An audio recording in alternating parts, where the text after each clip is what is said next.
your emphasis on values and whatever helps to reinforce values like transparency, like trust, like disclosures, how much of that is derived from your being a student of Vedanta philosophy and your being a very spiritual kind of a person?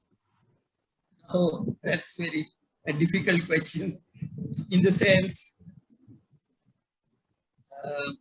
I think, to be honest, it probably is other way that one gets attracted to these things because you kind of value them. Yeah, in turn they influence you.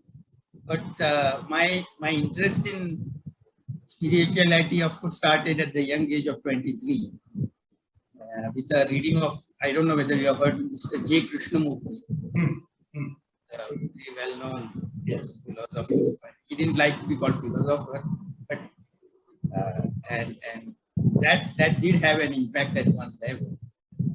And some of these things also come from your middle class background, the way your parents raised you, the way, I was brought up in a very challenging conditions. My father passed away at the young age of 2.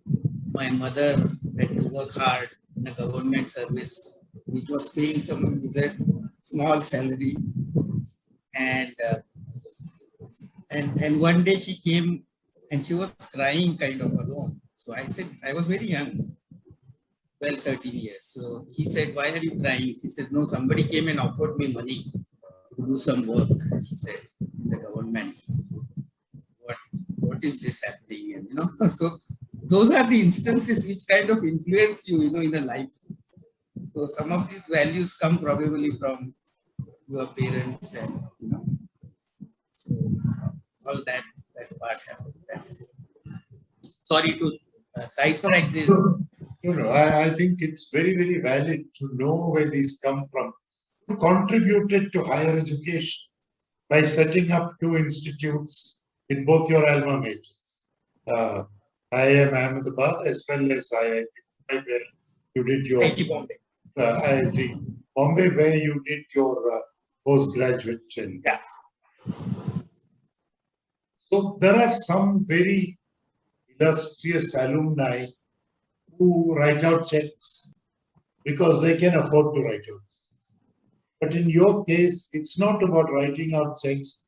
It's about seeing that that money is spent in delivering the outcomes for which you wrote out those things. Entrepreneurship in IIT Bombay, the focus that you have in IIM Ahmedabad on what you set out to do in your center.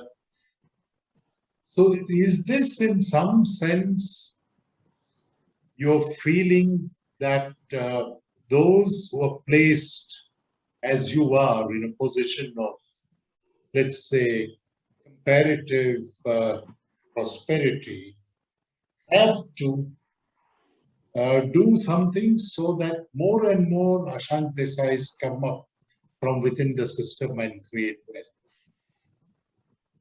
Sure, thanks for your kind words. Coming from you, I value them. So my view is as follows, that our life moves in the debts that we create. Debt to your parents, debt to your family, debt to your educational institute. We need to repay all these debts and feel good about at least you have given back. Given back not because it is one way, because they did something to you some time back.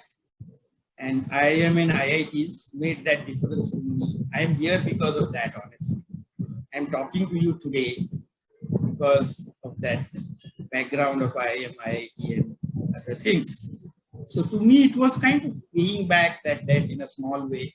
I don't think I can change my institute, but whatever little I can do was one thought for doing this, honestly. And I'm very sincere about it, that I feel it is repaying our debt.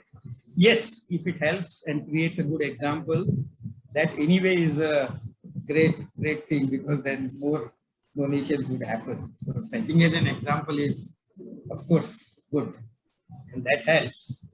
And that was also, in a way, purpose. But the larger purpose was repaying a debt, as I said. I think that far from settling debts, you have created huge credit balances in terms of all the goodwill and the emotions that you have managed to generate.